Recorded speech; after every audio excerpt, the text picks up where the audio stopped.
Good morning.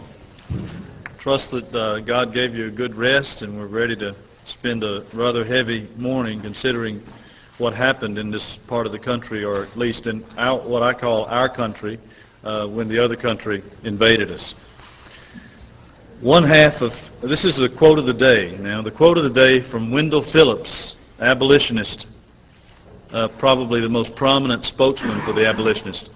One half of history is loose conjecture, and much of the rest is the writer's opinion. Most men see facts, not with their eyes, but with their prejudices. Most men see facts, not with their eyes, but with their prejudices. And I can tell you, Wendell Phillips ought to know, because that's exactly the way he saw the facts. This morning, I want to address you on the issue of slavery, a topic that most Southerners are never supposed to open their mouths about. It's a topic that we are supposed to be very much ashamed about and cover our heads. And I am not here to say that it's something we ought to be proud about. What I am here to say is what you've been told about slavery is not the truth. The South has long carried the stigma of racism and bigotry. And the fact that slavery only ended because the South lost the war has served to reinforce this common stereotype. And so for this reason, many Southerners take little pride in our section's role in the war between the states, or our nation's role. The only thing that most Southerners boast about is the way we fought. And of course, the way we fought is praiseworthy. I'm not at all going to denounce that. But it's sad to me that we don't talk of principle and righteousness and truth. And the reason why we don't is because we have been trained to think and told to think over and over again that the South might have been ferocious fighters, but they were not righteous. It was wrong what was being done. And the thing that has prevented us from opening our mouths on these areas and speaking of principle and righteousness and truth has been the issue of slavery. How could anyone like Stonewall Jackson fight for slavery, people ask me. Robert E. Lee was a great man. Why would he fight for slavery, I've been told? Well, and especially after someone hears what I, and perhaps you as well, will say, that the South was a pervasively Christian culture, they have a bigger question then. Why would a pervasively Christian culture defend slavery? We have all heard of the brutalities, the immoralities, the cruelties, and the heartlessness that was supposedly inherent in the system of slavery.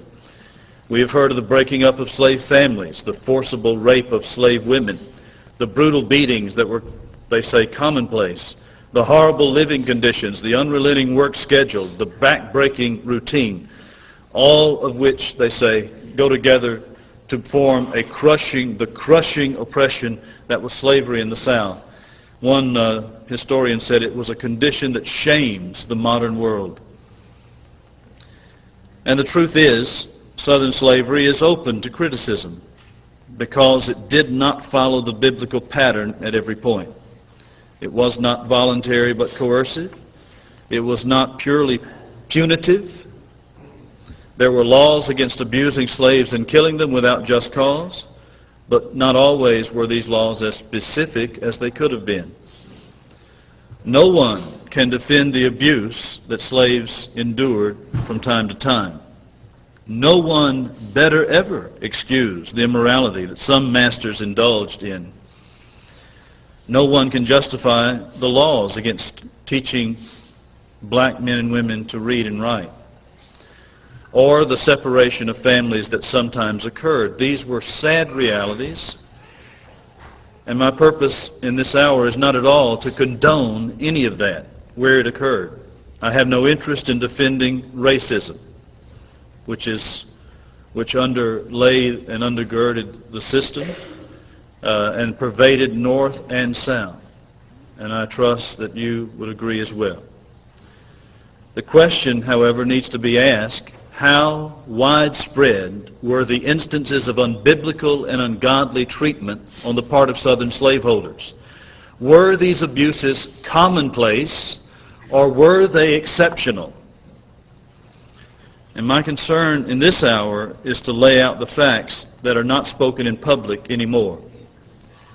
It's the thing that most people, I'm afraid of, that they're afraid to talk about. And so it needs to be talked about. The truth of slavery has yet to be widely disseminated. And as a consequence, there's been a great deal of falsehood which is paraded about in the clothing of truth, some of it on video that you have seen over and over and over again. They will never quit running Ken Burns' rendition and Ken Burns' legend of the Civil War. It's become now, you see, what he said was mostly mythology, but it's becoming fact the more it's played, and it's continuously played. Honestly, it's like Black History Month. We never get out of Black History Month. Every month is Black History Month. Ken Burns, every month is the Civil War by Ken Burns somewhere along the line. Well, you repeat a lie long enough and it becomes the truth in most men's mind. The South has been stigmatized and slandered for generations, and generations of Southern children have been misled over the true nature of the peculiar institution, and as a consequence, over the truth about the South in general. We must know the truth about slavery. I am not concerned to whitewash the sins of the South.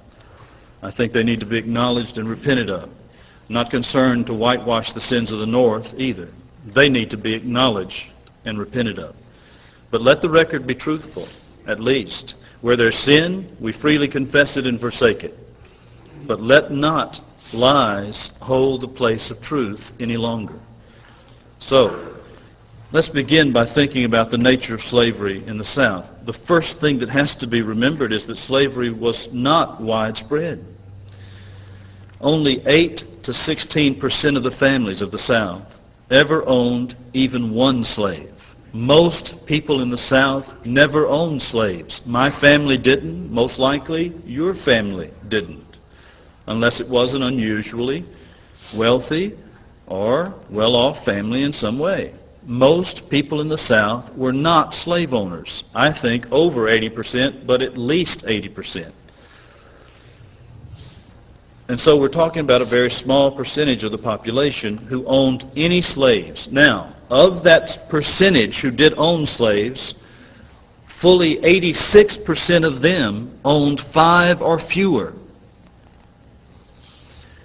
So you're talking now about a very small percentage when you think about the movies with a big plantation house and long rows of slave houses. That was most unusual. It was not typical. My family, I don't think, if they didn't tell me if they ever had a big house like that, and if they do, I want to know about it. We didn't own a big house. Our family was poor, and very likely your family was as well. Most people in the South were not wealthy, although they worked hard. They were honest and honorable people, but they were not wealthy people.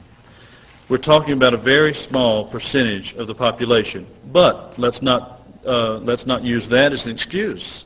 Let's talk about that very small percentage, and the question about that percentage needs to be asked. And here's the question. If slavery was as bad as the abolitionists say it was, and they continue to say it was, as we have been told supposedly on good authority, my question is, why were there not thousands of slave rebellions? Not just a few, which was what happened. There were a handful of slave rebellions, but if slavery was like the abolitionists have told us, I want to know why there weren't thousands and why everybody in the South weren't up in arms about this. What was wrong? Has there ever been a culture that could tolerate that kind of ungodliness? These questions have not been asked, I don't think, loudly or often enough. The question, and I think the reason why they haven't been asked, is because the answer would probably shock and dismay the vast majority of our nation who've been reared on abolitionist propaganda. The peculiar institution was not perfect or sinless, but the reality was a far sight less horrific than the descriptions we've been given. And most of what you read in modern history books are nothing other than a reworking of abolitionist propaganda that had the slimmest connection with the truth. The South was visited many times by journalists from the North as well as from Europe in order to send back first-hand reports on the nature of the South in general and the nature of slavery in particular. In the 1840s, the Englishman Charles Lyell traveled through the nation and published the results of his observations in a book called Travels in North America in the years 1841 and 1842. Lyell's description of slavery as it operated in the South were widely publicized in the North and pointedly contradicted the prevalent abolitionist propaganda. Lyell noted the remarkable affection that existed between the races